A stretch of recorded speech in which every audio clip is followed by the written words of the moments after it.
বেগম বাড়ি রান্নায় আপনাদের সবাইকে স্বাগত। আজকে আমার রেসিপি পনির আলু। পনির আলু বানানোর জন্য আমি এখানে নিয়ে নিয়েছি 400 গ্রাম পনির আর দুটো বড় আলু। আর এখানে ফোড়নের জন্য নিয়েছি দুটো তেজপাতা, 4টে এলাচ, দুটো কাঠ মশলা, দুটো শুকনো লঙ্কা আর 1 চা চামচ জিরে, সাদা জিরে। আর এখানে আমি নিয়েছি, এগুলো সবকটাই ফ্রাই করতে হবে। একটা বড় সাইজের পেঁয়াজ, একটা বড় সাইজের টমেটো, দুটো কাঁচা লঙ্কা, কটা রসুনের কোয়া আর পরিমাণ মতো আদা কুচি আর কিছুটা ধনেপাতা কুচি।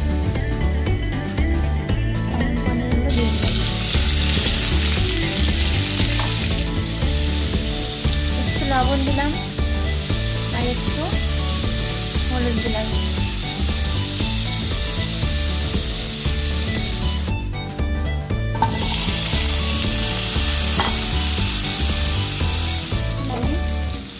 টমেটো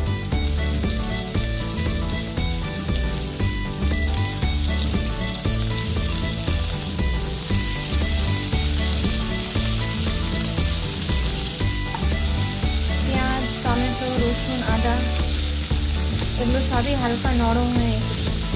এবারে আমি ধনেপাতা কুচি আর লঙ্কা দুটো এর সঙ্গে দিয়ে পেস্ট বানিয়ে নেব।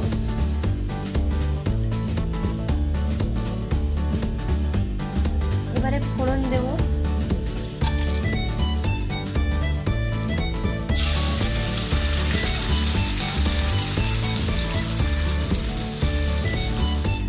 এক চা চামচ শুকনো লঙ্কা গুঁড়ো, 1 চা চামচ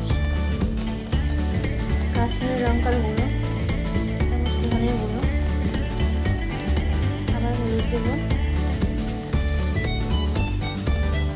ভাজা জিরে।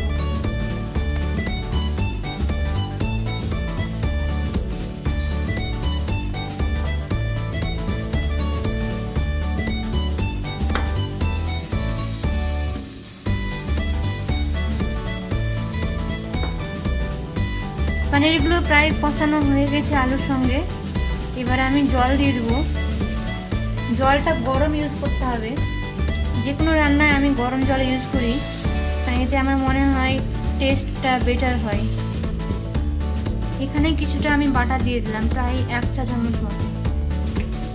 রান্না প্রায় শেষের দিকে। এবার আমি দেখে নেবো আলুগুলো সিদ্ধ হয়েছে কিনা। এখানে আমি একটু গরম মশলা আর চিনি অ্যাড করে দিয়েছি।